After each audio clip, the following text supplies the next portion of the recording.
Oh, Cecil, this is the climax. Don't you understand? It's the climax. I said it was the climax. Yeah, it's the climax, but what do you mean? Uncle Thomas has got the money to give to Butch Williams. No, not really. He phoned Butch Williams to come over and get it tonight. Well, this is a climax then. That's what I said. The beginning of the end, or the end of the beginning, is the climax. Oh, gee, that's too bad. Guess old Lady Mason will be pretty glad, though. Uncle Thomas has the money in a little black satchel. In a black satchel, huh? $2,000 in bills. Golly Moses. And Mr. Williams is going to come and get it. Have you thought of any last chance we could try to stop him from giving the money to Mr. Williams before it's too late? I can't think of anything. Can you? Not a glimmer. What would you do if someone was going to give you some money? I'd take it. Would you let somebody stop you? Not unless it was mighty important. Why? Well, if you were Butch Williams and were going to get some money to go back to Mexico on, what would it take to make you refuse it? Nothing. I can't think of anything. Cecil, do you think he would take it if Uncle Thomas needed it? But you can't make him believe that. Everybody knows Mr. Smith doesn't need it. Well, suppose Uncle Thomas needed it for me. Well, it would have to be something pretty serious. Suppose I was sick and Uncle Thomas needed the money for medicine. Who ever heard of $2,000 for medicine? Cecil, I know. I've just thought of it. I'm sick. I'm dying. You're dying? What do you mean? I know what to do to make Mr. Williams refuse Uncle Thomas's money. He'll tell your uncle about it. No, he won't. Now, look. I'm sick and have to go to the hospital. Uncle Thomas needs the $2,000 for me, but he's promised to give it to Butch Williams, so he's going to keep his word. You mean you're going to try to make Mr. Williams believe that you might die because your uncle is going to keep his word? Yes, and give him the money that he should use to save my life. Well, what's the matter with you? Nothing. It's a good idea. Why, what are you supposed to be sick with? Oh, yes, that. Well, let's see, it has to be something that you have to be operated on for, what could I be slowly fading away with? Tonsils or adenoids? No, I haven't any. What are gallstones, Cecil? Our cook had that. We better not say something we don't know anything about. I know. We'll tell him that there's some strange bone in my head that has to be taken out. I wish we knew some good medical terms. Isn't it lovely, Cecil? When Mr. Williams rings the doorbell, we can tell him before Uncle Thomas gets down. But listen, Sally. If you tell him Mr. Smith needs the money for your operation, won't he tell Mr. Smith? No. I'll say that Uncle Thomas didn't want him to know. Well, won't he think your uncle is a heel to buy a gold mine when you need your head fixed? No, because Uncle Thomas has given his word to Mr. Williams, and he's going to keep it. And when you tell him this, you think he'll turn the money down and not say anything? Yes. Here, Cecil, I'm going to lie down on the davenport like I was sick. Oh, golly. I hope we get away with it. Here, now put a handkerchief over your head. Oh, here are some cigar ashes. I'll rub those under my eyes to look like I'm very sick.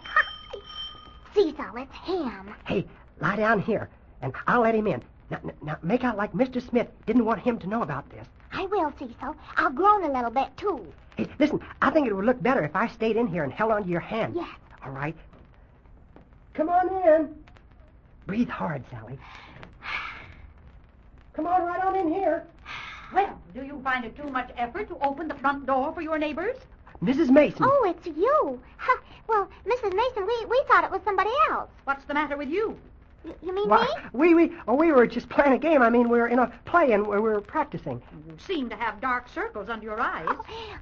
It's just cigar ashes. How are you, Mrs. Mason? Terrible. I must see your uncle right away. You thought we looked kind of funny when you walked in, Mrs. Mason.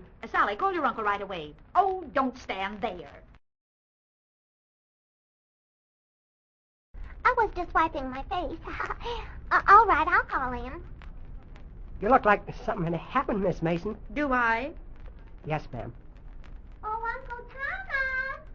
It's Mrs. Mason again. All right, dear. Coming down. All right. You'll be right here, Mrs. Mason. We thought at first that you were Mr. Williams.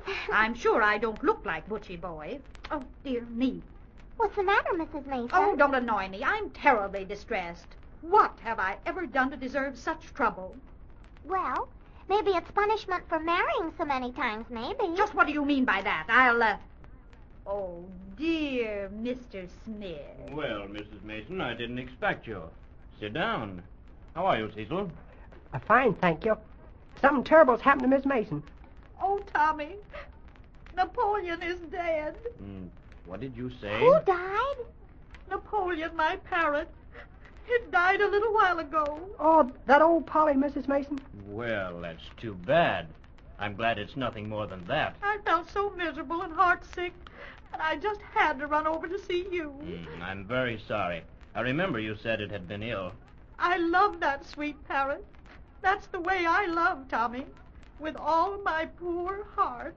How did he die, Mrs. Mason? Oh, I'm so crushed. It just seems that everyone bruises me. You mean that someone hits you? Sally, just a moment. Well, that's too bad, Mrs. Mason.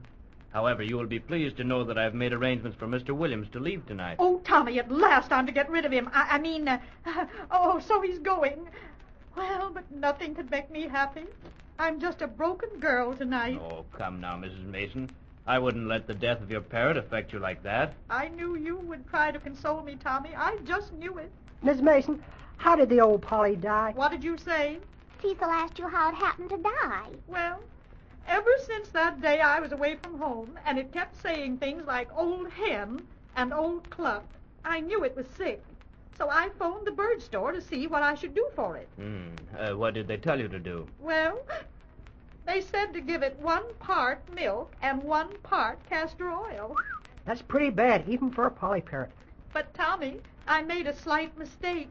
Did you give it poison, Mrs. Mason? I thought he told me over the telephone 1 part milk and 1 quart castor oil. Holy cow. Did you give the parrot a quart of oil? Yes, the poor creature. I thought it strange, but that's what I understood the doctor to say. Well, we all make mistakes, Mrs. Mason. And Tommy, just before it passed on, it hung by 1 foot and opened 1 eye and looked at me and said, "What an old hen." Now, isn't it strange of it to refer to its own age? Well, perhaps it would have died anyhow, Mrs. Mason. Oh, you're just a philosopher, Tommy. I knew you would give me strength to carry on. Mrs. Mason, can I have the parrot if you don't want it now? You cannot. I seem cross, don't I, Tommy? Well, you see, Tommy, what I wanted to know is, do you think I could have the dear bird stuffed? Well, I think so. Well, I want to keep it on my mantelpiece, Tommy. Would you take it to a taxidermist for me? Why, certainly. Oh, why don't you give it to Mr. Williams to bring over when he comes? He's probably waiting over at your house for you now. He has an appointment to see me here in a few minutes. Have him bring it over, and I'll attend to it tomorrow.